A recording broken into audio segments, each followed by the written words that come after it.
আসসালামু আলাইকুম। বরাবরের মতো আবারও চলে আসলাম নতুন একটা সমস্যা নিয়ে।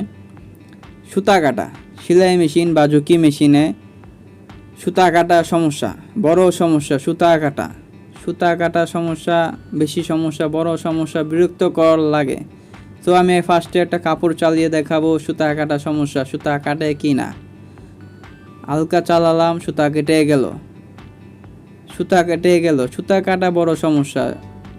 সুতা কাটতে কাটতে দেখা যায় আমাদের বিরক্তকর হয়ে যায়, দেখা যায় মেশিনের মধ্যে অনেক সময় বাড়িও মারি, দেখা যায় মেশিনও ভালো লাগে না তখন আর চালাতে। সো আমি ফার্স্টে সুতাটা একটু লুজ করে নিলাম, দেখি সুতাটা কাটে কি না।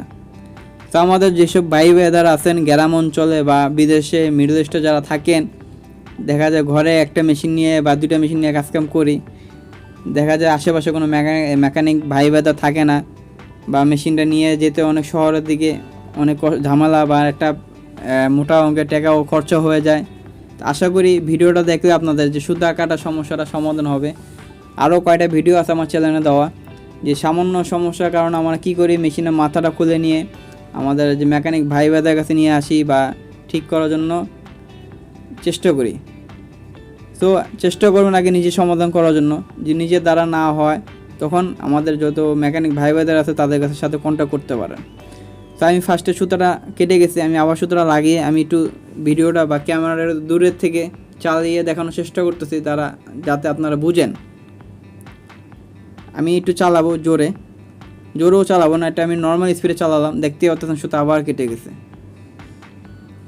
আমি সুতাটা লুজ করছি অলরেডি। আমাদের যে টেনশনটা দেখতে পাচ্ছেন, টেনশনটাও ঠিক নেই, আমাদের সিলাই যে ফিনিশিংটা বরাবর নাই। আগে যে সিলাই একটা ফিনিশিং ছিল, বা সরি আগে যে ফিনিশিংটা ছিল না, আরও লুজ করছে, আরও খারাপ হয়ে গেছে, এখন গুটি গুটি দেখা যায়। তো সুতাটাও কেটে যায়। আমি অলরেডি সুই চেঞ্জ করে নিছি। যখন দেখছি যে সুতা অতিরিক্ত কাটতেছে, বিরক্তকর, তখন আমি সুতাটা কাটার জন্য বা সমাধানের জন্য আমি সুইটা পাল্টে নিছি। সো আমরা অনেক সময় এই জিনিসটা ভুল করি, যে সুইটা লাগাই, জিনিসটা ফলো করি না। সুই অবশ্যই লাগানোর সময় চেক করে নেবেন যে সুইটা 1 নাম্বার নাকি 2 নাম্বার।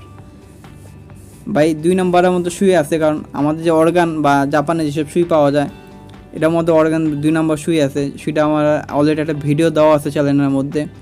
শুধু একটা সুইয়ের জন্য আমাদের এক ভাই অনেক দূরের থেকে মেশিন পাঠাইছে, অনেকটা খরচা করে, অনেক দূরের থেকে। সে জানে না সমস্যাটা কী, কিন্তু সমস্যাটা পাইছে কি সুইয়ের সমস্যা। আমার চ্যানেলে অলরেডি একটা এই সম্পর্কে ভিডিও দেওয়া আছে, চাইলে দেখে নিতে পারেন।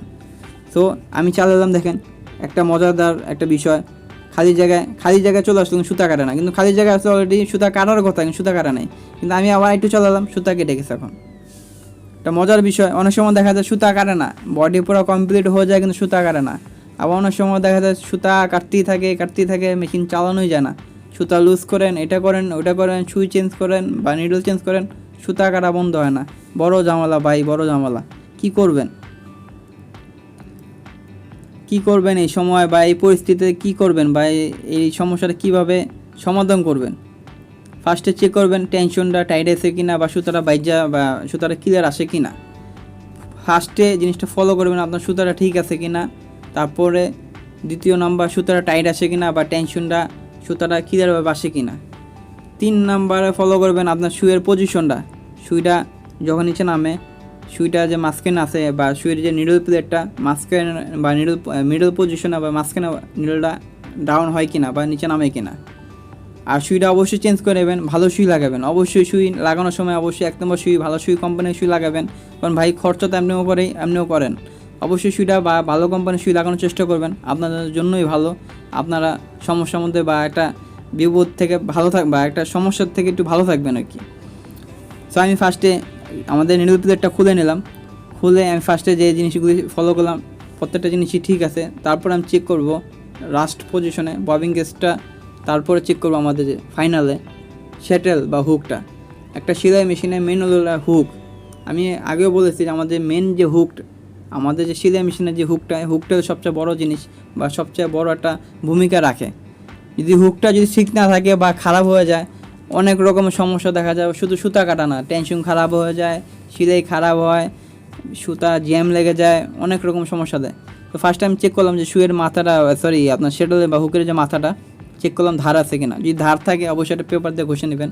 তো আমাদের শ্যাটেল বরাবরই আছে, কোনো রকম ধার নাই, হুকটা বরাবরই আছে। আমি যে সমস্যাটা পাইছি যে নিডল প্লেটের যে মাঝখানে যে ছিদ্রটা এটা ক্লিয়ার না, এটার মধ্যে একটা ধার একটা র্যাক চলে আসছে। আমরা অনেক সময় নিডল প্লেটটা ফলো করি না, আমাদের শুয়ের প্লেটটা অনেক সময় আমরা ফলো করি না, আমার খালি শুধু উপরে পাটা নিচের পাটটা দেখে ধার আছে কিনা, হাত দিয়ে আঙ্গুল দিয়ে ঘষে করে দেখি বা হাত দিয়ে চেক করে দেখি কোনো ধার বা হাতে বাজে কিনা। তো দেখতে পাচ্ছেন আমাদের প্লেটটা ভালো না। প্লেটে অবশ্যই ফলো করবেন প্লেটের মাঝখানের ছিদ্রটা ঠিক আছে কিনা, মাঝখানের ছিদ্রের মধ্যে কোনো বাবরি বা কোনো রকম ধার আছে কিনা। তো আমি একটা নতুন প্লেট নিয়ে নিতেছি। যদি এরকম সমস্যা পড়েন একটা নতুন প্লেট নিয়ে নেবেন, বা যারা মেশিন বা টেলার আছেন অবশ্যই একটা প্লেট রাখবেন। তো আমি সেম কোম্পানির প্লেট আমি নিয়ে নিছি, সেম কোম্পানি। শুধু ব্যবধান হলো আমাদের যে একটা সাইজ আগে ছিল 18, আমি লাগাইছি 20 নাম্বার। যারা টেলারিংয়ে কাম করেন, দেখা যায় ছোটো করে ভ্যারাইটিস কাম করেন, তারা 20 নাম্বার লাগাবেন। কারণ আশা করি 20 নাম্বার লাগালে আপনারা মোটামুটি মোটা পাতলা সব রকমই মিডিয়াম টাইপের কাম করতে পারবেন, যারা সব ভ্যারাইটিস কাম করেন আর কি। আর যারা এক স্টাইলে কাজই করেন তারা সাইজ হিসাব করেই কাজ করেন, সমস্যা নেই। যারা ভ্যারাইটিস কাজ করেন তারা প্লেটের সাইজ 20 নম্বর বা 18 নম্বর, 20 নম্বর হলে বেটার। এটা আপনার প্লেটের ছিদ্রটা একটু বড় থাকে। সো অলরেডি যারা ছোটো ছোটো কারখানা বা ঘরে একটা মেশিন থাকে তারা কিছু সামান কিনে রাখবেন, নিডল প্লেট বা চাপ, এইসব আপনাদের বিপদের সময় কাজে লাগে। সো অবশ্যই নিডল প্লেটটা লাগানোর সময় একটা জিনিস ফলো করবেন, সুইটা মাঝখানে থাকবে বা নিডলটা আপনার নিডলটা যখন ডাউন হবে প্লেটের মাঝখানে ছিদ্র মাঝখানে থাকবে। সো আমি এখন আমি চালিয়ে দেখাবো। ববিং গেজটা আমাদের ঠিক আছে, ববিং গেজটা এখন আমি একটু চালিয়ে দেখাবো। আমরা অনেক সময় ভুল করি সামান্য সমস্যা, কারণ আমরা বুঝি না জানি না, অনেক কী করি আমরা মেশিনের মাথাটা খুলে অনেকটা পেরেশানের মধ্যে পড়ে যাই। মেশিনের মাথাটা অনেক দূরে পাঠাই, শহরে পাঠাই, অনেক টাকা খরচাও হয়, কিন্তু সমস্যায় কিছু না, কিন্তু আমরা জানি না। আমার চ্যানেলে অলরেডি একটা ভিডিও দেওয়া আছে এরকম একটা সম্পর্কে, শুধু শুয়ের জন্য বা নিডলের জন্য আমাদের এক ভাই অনেক দূরের থেকে টাকা খরচ করে মেশিনের মাথা খুলে পাঠাইছে, এবং কি তার কাজ হ্যাং ওভার করে বা কাজটা বন্ধ রেখে। সো আমরা একটু চেষ্টা করবো নিজেরা যদি সমাধান করতে পারি ভালো, আমাদেরই কাজে আসবে বা আমাদের একটা সময়টা সেভ হবে, বা আমাদের যে কাজটা হ্যাং ওভার হবে না বা কাজটা বন্ধ হবে না, কাজটা রানিং থাকবে। সো আমি সুতাটা লাগিয়ে আগে যে সুতাটা লুজ করছিলাম, মানে টেনশনটা লুজ করছিলাম, আমি এখন টাইট করে নেব একটু, কারণ আমাদের সেলাই টেনশনটা ভালো আসলো না বা সেলাই ফিনিশিংটা ঠিক আসলো না, আমি একটু টাইট করে নিলাম। যদি সুতা এখনও কাটে তাহলে আমি পরে স্টেপটা জানাবো বা দেখাবো। তো আমি এখন চালাইতেছি, দেখতে পাচ্ছেন যে আমার সুতা কাটে নেই। আমি আরও কয়েকবার চালাবো এবং সুতাটা বা কাপড়টা ফোল্ডিং করে চালায় দেখাবো। কিন্তু চালানোর আগে আমি একটা জিনিস দেখাবো যে আমাদের যে সেলাই ফিনিশিংটা, এখন যে সেলাইটা করছি আর আগের যে সেলাইটা, আমি দুটোটা একসাথে করে দেখানোর চেষ্টা করব যে সেলাই ফিনিশিংটা ঠিক আছে কিনা। সো দেখতে পাচ্ছেন আমাদের সেলাইটা ফিনিশিং ঠিক আছে, উপরে সুতা নিচে দেখা যায় না। উপরে সুতাটা যদি নিচে গুটি দেখা যায় তাহলে মনে করবেন আপনার সেলাইটা ফিনিশিংটা ঠিক নেই। তো আগের যে আমার একটা ফেব্রিক যে আগে সিলাইছি, আগের যে ফেব্রিকটা আমি বা কাপড়টা আমি নিছি, দেখতেই পাচ্ছেন যে আগে সেলাইয়ের যে ফিনিশিংটা বা উপরে সুতাটা নিচে দেখা যায়, উপরে কালার যে সুতাটা নিচে গুটি দেখা যায়, দেখতে পাচ্ছেন পুরো স্পষ্ট বোঝা যায়। আর এখন যে সেলাইটা ফিনিশিংটা ঠিক আছে। আগে আমি সুতাটা কত লুজ করছি, তারপরেও আমাদের সুতা কাটা বন্ধ হয় নাই, কিন্তু এখন আমি সুতা টাইট করলাম কিন্তু আমার এখন সুতা কাটে না। তারপরে আমি কয়েকবার আপনাদেরকে চালাইয়ে দেখানোর চেষ্টা করব, এবং কি কাপড়টা আমি ফোল্ডিং করেও দেখাবো, যে কাপড়টা বাস করেও মোটা করেও দেখাবো সুতাটা কাটে কিনা। যদি ভিডিওটা ভালো লাগে থাকে অবশ্যই একটা লাইক এবং সাবস্ক্রাইব করে দেন, আর যারা অলরেডি সাবস্ক্রাইব করছেন তারা একটা লাইক করে আমাদের পাশেই থাকুন।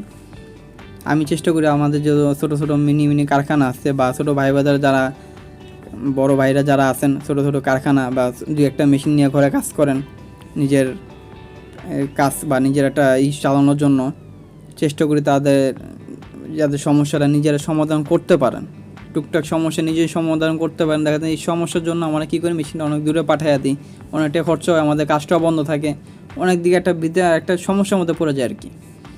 তো আমি এখন কাপড়টা ভাঁজ করে একটু মোটাও করে নিতেছি, ফোল্ডিং করে চালিয়ে দেখবো সুতাটা কাটে কিনা।